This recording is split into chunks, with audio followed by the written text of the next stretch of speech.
ലക്ഷ്മി മഹി എന്ന് വന്നു? ഇന്നലെ. ഇതെന്റെ ഫ്രണ്ടാണ് ബാബു.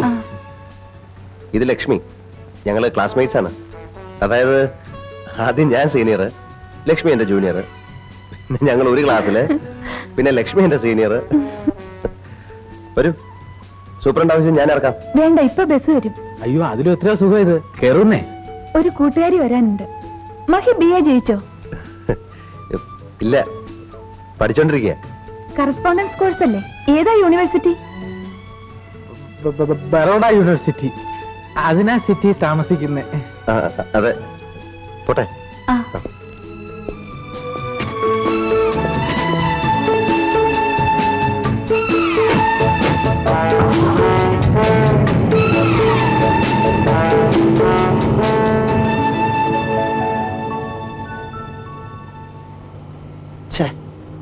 മാനം പോയല്ലോടാ.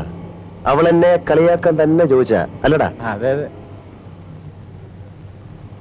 അല്ലല്ലയാ, എന്താ നിന്റെ ഡയലോഗിൽ ഒരു സോഫ്റ്റ് കോർണർ, ഒരു ശൃംഗാരം? പ്രേമം അവക്കോ? അല്ല, എനിക്ക്. അപ്പൊ അവളോ? അവള് പ്രേമിക്കും, ഇല്ലെങ്കിൽ പ്രേമിപ്പിക്കും. എവിടെ അടിച്ചും നിന്നായിരുന്നു ആ ഒറ്റ. ഒന്ന് തുറക്കുന്നേ.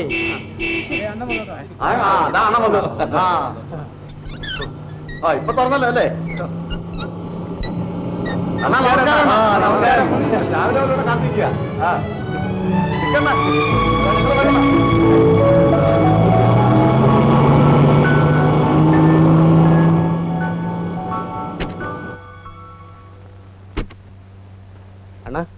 അണ്ണന്റെ വാച്ച്മാനൊരു മോശം. രാവിലെ മുതൽ ഞങ്ങളിവിടെ നിൽക്കുക. എന്നാ ഗേറ്റ് ഒന്ന് തുറന്നു തരാൻ പറഞ്ഞു, തുറന്നില്ല. എന്നാ ഈ 2 ദോശയും ചായയും പുറത്തേക്ക് തരാൻ പറഞ്ഞു, അതും തന്നില്ല. കാഞ്ഞ വയറാ. നിനക്കൊക്കെ വെച്ച് വിളമ്പി തരാൻ ഇതെന്തോ കൊട്ടാരം വക ഊട്ടുവരെയോ? അപ്പോ അണ്ണൻ വലിയ രാജാവാണെന്ന് പറയുന്നതോ? ഡാടാ, കൂടുതൽ സോപ്പും വേലയൊന്നും വേണ്ട. വന്ന കാര്യം എനിക്ക് മനസ്സിലായി. കോളേജ് ഇലക്ഷൻ നടന്നു, പതിവ് പോലെ നിങ്ങൾ തോറ്റു. ഇന്ന് യൂണിയൻ ഉദ്ഘാടനമാണ്. അത് കല്ലെറിഞ്ഞ് കലക്കണം അല്ലേ? അയ്യടാ, ഞാനില്ല. ഞാനിതൊക്കെ നിർത്തിയിരിക്കുക. ദൈവനോട് ചോദിക്കേ. അച്ഛൻ തമ്പുരാൻ ഇന്ന് രാവിലെ എന്തോ പറഞ്ഞേ? പിന്നെ ഒരു അലമ്പിലും ചെന്ന് പെടരുത്, പുണ്യാളനായി ജീവിച്ചോണം, എന്തോ പാര വരുന്നുണ്ടെന്ന് കേട്ടോ? ഞാൻ രാവിലെ കുളിച്ചു തൊഴുത് പുണ്യാളനായിട്ട് ഇവിടെ വന്നിരിക്കുന്നു. ദയവ് ഇതെന്നെ പിഴയാക്കരുത് പ്ലീസ്. ഇത് റിക്വസ്റ്റാ. ഇവിടെ നിറഞ്ഞില്ലെങ്കിലും ഒന്ന് ലീഡ് ചെയ്ത് തന്നാ മതി. Just A moral support. അത് തന്നെയുമല്ല, മുഖ്യമന്ത്രി എറിയാൻ കിട്ടുന്ന ഒരു സുവർണാവസരമാണിത്. ഇവിടുന്ന് എറിയുന്നത് കാണാൻ ഞങ്ങളുടെ കൂട്ടത്തിൽപ്പെട്ട പെണ്ണുങ്ങളെല്ലാം കാണും. സുധർമ്മ, മേരി ജോൺ, നമ്മുടെ ജെസി.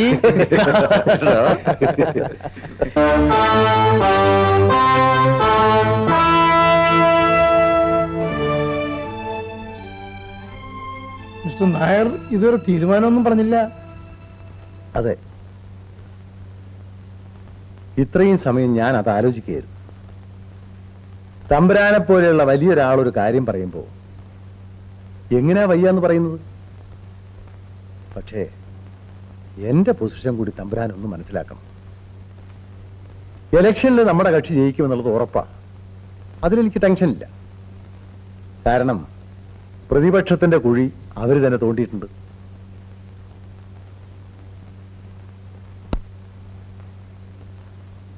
തമ്പുരാൻ അറിയാമോ, 40ഓളം മുൻമന്ത്രിമാര് മത്സരരംഗത്തുണ്ട്. അതിൽ 30 എണ്ണെങ്കിലും ജയിച്ചു കയറും. എല്ലാവരും മന്ത്രിസ്ഥാനം കൊടുക്കണം. ഞാൻ എവിടെ കൊണ്ടുപോയി അക്കോമഡേറ്റ് ചെയ്യും? അതെല്ലാം പാർട്ടി പ്രസിഡന്റും നിങ്ങളും കൂടെ വിചാരിച്ചാൽ നടക്കാന്നേ ഉള്ളൂ. രാജശേഖരാ, എല്ലാം പറഞ്ഞിട്ടില്ലേ? അയ്യോ, ഞാനെല്ലാം പറഞ്ഞു. ഓരോരുത്തർക്കും ഓരോരോ ബുദ്ധിമുട്ടുകൾ. എങ്ങനെയെങ്കിലും ഇതൊന്ന് നടത്തി തരണം. പണം എത്ര വേണമെങ്കിലും ഞാൻ മുടക്കാം. പണമല്ല തമ്പുരാനെ ഈ പ്രശ്നം. വിശ്വംഭര, താൻ തന്നെ പറയും, ഞാൻ എന്ത് ചെയ്യണം? തമ്പുരാനെ, 2 കാര്യങ്ങളാണ് അവിടുന്ന് ആവശ്യപ്പെട്ടത്. അതിലൊരു കാര്യം ഞങ്ങൾ സാധിച്ചു തരാം. മഹേന്ദ്രന് ഞങ്ങൾ ഒരു സീറ്റ് കൊടുക്കാം. ജയിപ്പിച്ചെടുക്കേണ്ടത് തമ്പുരാന്റെ റിസ്ക്. പിന്നെ യാതൊരു രാഷ്ട്രീയ പാരമ്പര്യവുമില്ലാത്ത ഒരാളെ ആഭ്യന്തരമന്ത്രിയൊക്കെ ആക്കുക എന്ന് പറഞ്ഞാൽ ബാക്കിയുള്ളവരോട് ഞങ്ങൾ എന്ത് സമാധാനം പറയും?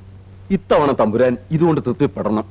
അതെ, മഹേന്ദ്രൻ ചെറുപ്പല്ലേ, ഇനിയും സമയമുണ്ടല്ലോ. ഈ രാജവംശത്തിലെ ഇളം തലമുറക്കാരൻ വെറും ഒരു MLA ആകാന്ന് വെച്ചാൽ വേണ്ട, അത് വേണ്ട. വക്കീലേങ്ങി തരൂ. മൂന്നാറിൽ എനിക്കൊരു എസ്റ്റേറ്റ് ഉണ്ട്, തെക്കുംകൂർ പ്ലാന്റേഷൻ. അത് ഞാൻ ഇഷ്ടകാലം തരാം. ആരുടെ പേരിൽ വേണമെന്ന് പറഞ്ഞാൽ മതി. അപ്പുറത്തിരുന്ന് രാമനാമം ചെല്ലുന്ന എന്റെ അമ്മയെ നിങ്ങൾ കണ്ടില്ലേ? അവരുടെ കണ്ണടയും മുമ്പ് മഹേന്ദ്രനെ നിങ്ങളൊരു മന്ത്രിയാക്കണം. ഒരു കാര്യം നിങ്ങൾ ഓർക്കണം, രാജകുമാരനാണ് മഹേന്ദ്രൻ. ജാതകദോഷം, അല്ലെങ്കിൽ ഈ നാട് ഭരിക്കേണ്ടവനാണവൻ. അവനെ നിങ്ങൾ വെറും ഒരു MLA ആക്കുന്നത് അതെനിക്ക് മാനക്കേടാ. പറയൂ, എസ്റ്റേറ്റ് ആരുടെ പേരിൽ എഴുതണം? തമ്പുരാൻ ഞങ്ങളെ അഴിമതിക്കാരാക്കിയേ അടങ്ങൂ, അല്ലേ വിശ്വംഭര? അയ്യോ,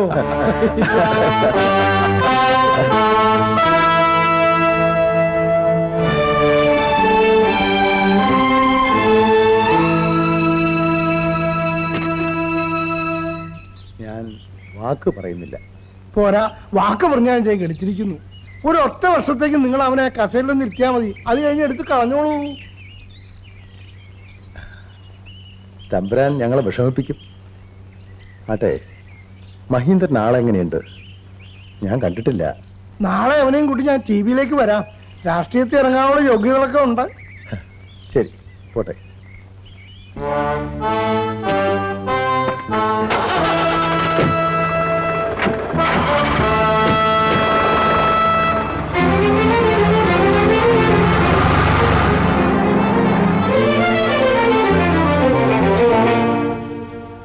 അവിവേകം പൊറുക്കണം തമ്പുരാനെ. ലക്ഷക്കണക്കിന് രൂപ വിലയുള്ള എസ്റ്റേറ്റ് എഴുതി കൊടുത്തിട്ട് ഒരു വർഷത്തേക്ക് മാത്രം മന്ത്രിയാക്കണമെന്ന് പറഞ്ഞാ അത് എന്തൊരു നഷ്ടക്കച്ചവടാ. ഒരു കൊല്ലം അവൻ അവിടെ നിന്ന് ഇരുന്ന് കിട്ടിയാ പിന്നെ ദേവേന്ദ്രൻ വിചാരിച്ചാലും അവനെ അവിടെ നിന്ന് ഇറക്കിവിടാൻ സാധ്യമല്ല. അവൻ എന്റെ മകനാ. മനസ്സിലായോ ഏപ്യ?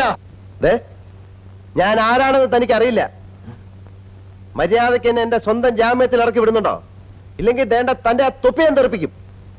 മിണ്ടാതെ കിടക്കട അവിടെ. എന്തോ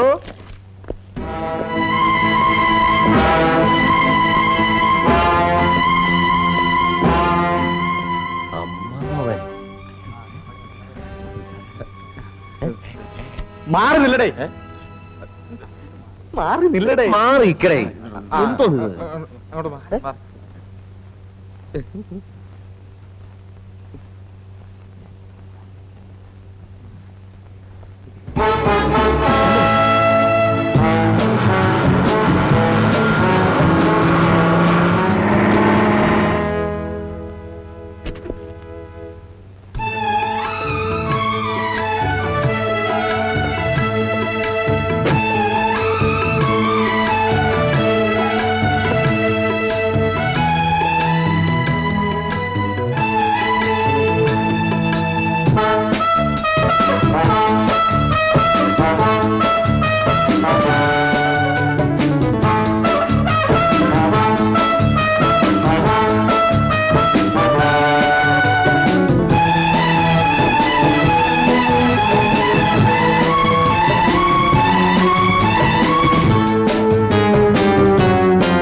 ഒരു പ്രശ്നവുമില്ല സാർ, പോകാം. തൊപ്പി തെറിപ്പിക്കുമെന്ന് നേരത്തെ പറഞ്ഞ ചുമ്മാതെ വരട്ടാനാ. പക്ഷെ ഇപ്പൊ പറയുന്നു തെറിപ്പിക്കും. എന്തോ വാടാ.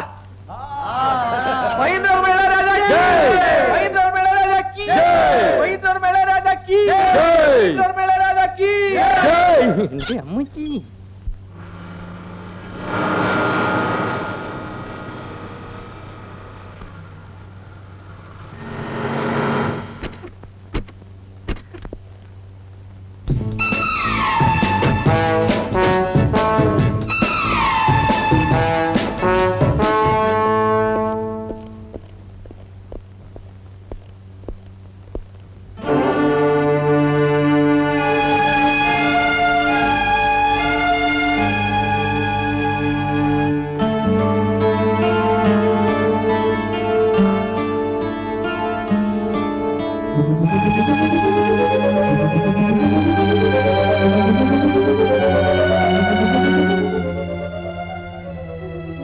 ഏവരെയും പ്രിയപ്പെട്ട എന്റെ വിദ്യാർത്ഥി സുഹൃത്തുക്കളെ, ഈ അവസരത്തിൽ ഞാൻ നിങ്ങളെ ഓർമ്മിപ്പിക്കുകയാണ്, നാളെയുടെ പ്രതിനിധികളായ നിങ്ങൾ ഓരോരുത്തർക്കും പൗരബോധം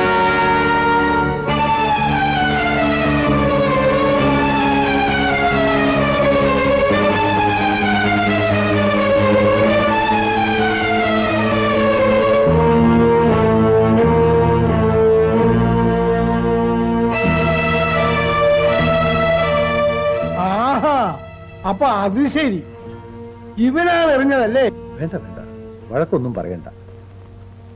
രാഷ്ട്രീയത്തിലിറങ്ങാൻ യോഗ്യതയുണ്ടെന്ന് പറഞ്ഞതപ്പോ കറക്റ്റാ. പാടോ,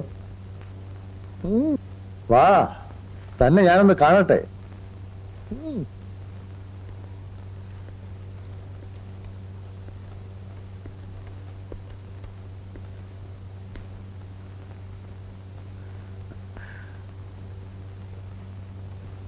ഇരിക്കടോ.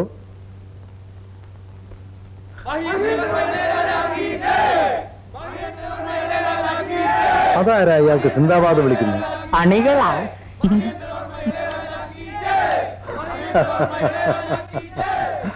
നല്ലത്. പക്ഷേ രാഷ്ട്രീയത്തിൽ ഇറങ്ങാൻ ഇത് മാത്രം പോരാ. കുറച്ച് ഇന്ത്യാ ചരിത്രം, കുറച്ച് നമ്മുടെ പാർട്ടിയുടെ ചരിത്രം, സ്വാതന്ത്ര്യ സമര ചരിത്രം, ഇതൊക്കെ ഒന്ന് പഠിക്കണം. എവിടെയെങ്കിലും ചെന്ന് 4 വർത്താനം പറയുമ്പോ മാറാൻ പാടില്ലല്ലോ. അതൊക്കെ ഇവനെ പഠിപ്പിക്കാൻ ഞാൻ വേണ്ട ഏർപ്പാടുകൾ ചെയ്തിട്ടുണ്ട്. കുഞ്ഞുണ്ണിയാശാൻ പഴയ സ്വാതന്ത്ര്യ സമര സേനാനി, പെൻഷനും താമ്രപത്രം ഒക്കെ കിട്ടിയിട്ടുണ്ട്. അതുകൊണ്ട് കാര്യമായില്ല. അക്കാലത്ത് ജയിലിൽ കിടന്ന പിടിച്ചുപറിക്കാർക്കും പോക്കറ്റടിക്കാർക്കും ഒക്കെ താമ്രപത്രം കിട്ടിയിട്ടുണ്ട്. വിവരമുള്ളവനാണോ? അയ്യോ, കുഞ്ഞുണ്ണിയാശാൻ അത്രക്കാരനല്ല. ഉപ്പ് സത്യാഗ്രഹത്തിനൊക്കെ പോയിട്ടുണ്ട്. പാവം ഇപ്പൊ പട്നിയാ. പട്ടിണിക്കാരനാണെങ്കിൽ അയാൾ യഥാർത്ഥ സമരഭടനായിരിക്കും. പഴയ പോക്കറ്റടിക്കാരൊക്കെ രക്ഷപ്പെട്ടു പോയി.